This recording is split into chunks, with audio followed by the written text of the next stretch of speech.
राधे राधे। स्वागत है आपका अपने चैनल निष्ठा भक्ति भाव पर। आज के वीडियो में हम जानेंगे कि धनतेरस के दिन यम दीपक कैसे जलाया जाता है और क्यों जलाया जाता है, इसकी क्या महिमा है।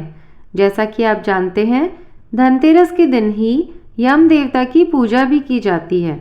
माना जाता है कि इस दिन यमदेव का पूजन करने से यमदेव हमें अकाल मृत्यु के भय से दूर करते हैं। इसलिए अकाल मृत्यु से बचने के लिए धनतेरस के दिन यमदेव की पूजा की जाती है। और यमदेव की पूजा दिन में नहीं बल्कि रात के समय होती है। रात के समय यमदेव की पूजा करने में एक चौमुखी दीपक जलाया जाता है। यह दीपक जलाने से पहले आपको कुछ ज़रूरी बातों का जान लेना सही होगा। जैसे कि यह दीपक हमेशा मिट्टी का पुराना दिया होना चाहिए, पहले से इस्तेमाल किया हुआ दिया होना चाहिए। अगर आपके पास पुराना दिया नहीं है तो फिर आप आटे का चौमुखी दीपक बनाकर भी जला सकते हैं। इस दीपक में 4 बाती जलाई जाती है, जिसमें आपको तिल के तेल या सरसों के तेल का ही प्रयोग करना होता है। यह दीपक जलाने के साथ ही आपको ध्यान रखना है कि रात के समय यह दीपक उस समय ही जलाया जाता है जब परिवार के सभी सदस्य घर के अंदर आ गए हों, क्योंकि जब यह दीपक एक बार जला लिया जाता है तो उसके बाद घर के द्वार को बंद कर दें, क्योंकि इस दीपक को जलाने के बाद घर के द्वार को लांघकर फिर घर से बाहर नहीं निकला जा सकता। इसलिए आप यह निश्चित कर लें कि घर के सभी सदस्य घर के अंदर आ गए हों। नरक चतुर्दशी और धनतेरस के दिन लगाए जाने वाले इस दीपक को आप इस प्रकार से रखें कि जो उसकी बाती है उसका मुंह दक्षिण दिशा की तरफ रहे। दक्षिण दिशा में यमराज और सभी पूर्वजों का वास माना जाता है। घर परिवार में जो भी सबसे बड़ा हो, कोई पुरुष हो या कोई स्त्री हो, इस यम दीपक को जला सकते हैं। जब आप यम देवता के नाम का दीपक बनाते हैं तो उसकी पूजा विधि विधान से करनी होती है। यम देवता का जो दीपक है वह घर के मुख्य द्वार पर रखते समय नीचे आप थोड़े काले तिल ज़रूर रखें।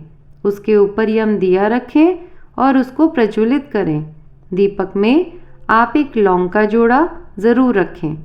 थोड़े से काले तिल भी दीपक के अंदर ज़रूर डालने चाहिए।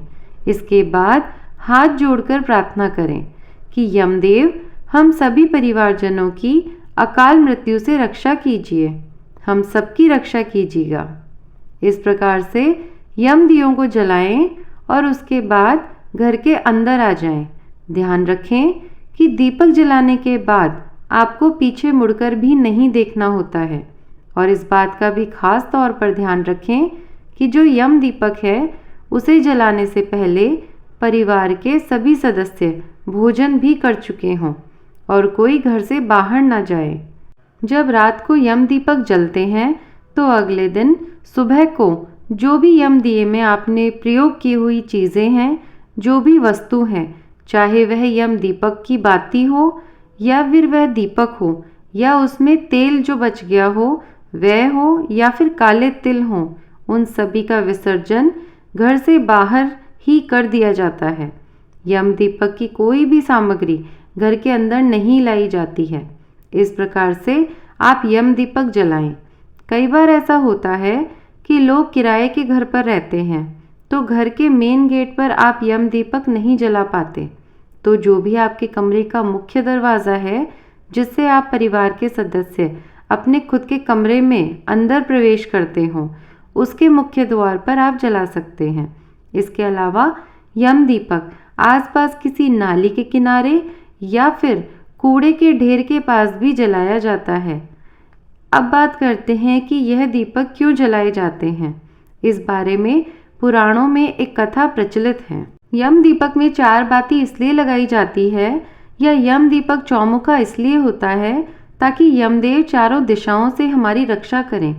चारों दिशाओं से हमें कोई भी नुकसान ना हो, सर्वत्र हमारी रक्षा यमदेव करें। हमें कभी किसी प्रकार का कोई मृत्यु से भय ना हो, कभी किसी की अकाल मृत्यु ना हो, परिवार के सभी सदस्य स्वस्थ और निरोगी रहें। एक बार यमदेव ने अपने दूतों से पूछा कि क्या तुम्हें प्राणियों के प्राण हरते समय कभी किसी पर दया भी आती है? तब यमदूतों ने संकोच करते हुए कहा, नहीं महाराज। यमदेव को लगा कि शायद किसी कारण से यमदूत उन्हें सच नहीं बता रहे। तब यमदूतों को अभय दान देते हुए उन्होंने कहा कि डरो मत और सच सच बताओ। तो यमदूतों ने कहा कि एक बार वे सचमुच किसी के प्राण हरने में डर गए थे और वह उसके प्राणों को बिल्कुल भी हरना नहीं चाहते थे। एक बार हंस नाम का राजा शिकार करने के लिए गया और भटककर दूसरे राज्य की सीमा में चला गया। उस राज्य के शासक हेमा ने राजा हंस का बड़ा सत्कार किया। उसी दिन राजा हेमा की पत्नी ने एक पुत्र को जन्म दिया। ज्योतिषों ने नक्षत्र गणना करके बताया कि वह बालक विवाह के 4 दिन बाद ही मर जाएगा।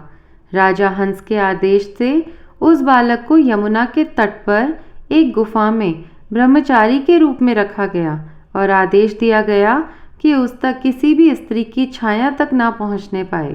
किंतु विधि का विधान तो अटल होता है। एक दिन राजा हंस की युवा बेटी यमुना के तट पर निकल गई। उसने उस ब्रह्मचारी बालक से गंधर्व विवाह कर लिया।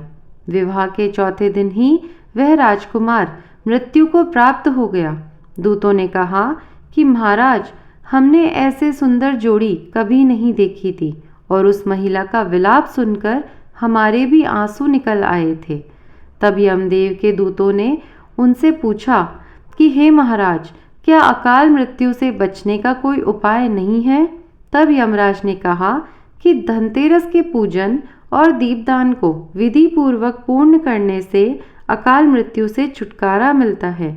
जिस घर में यह पूजन होता है वहाँ अकाल मृत्यु का कभी भय नहीं होता। मानते हैं कि तभी से धनतेरस की रात को यह दीपक जलाने की परंपरा प्रारंभ हो गई थी। आपको यह जानकारी कैसी लगी? अगर हो सके तो वीडियो को लाइक करके कमेंट बॉक्स में ज़रूर बताइएगा। आज का यह वीडियो पसंद आया हो तो इसे शेयर करिए और अगर चैनल पर नए हैं तो चैनल को सब्सक्राइब करिए। धन्यवाद। राधे राधे।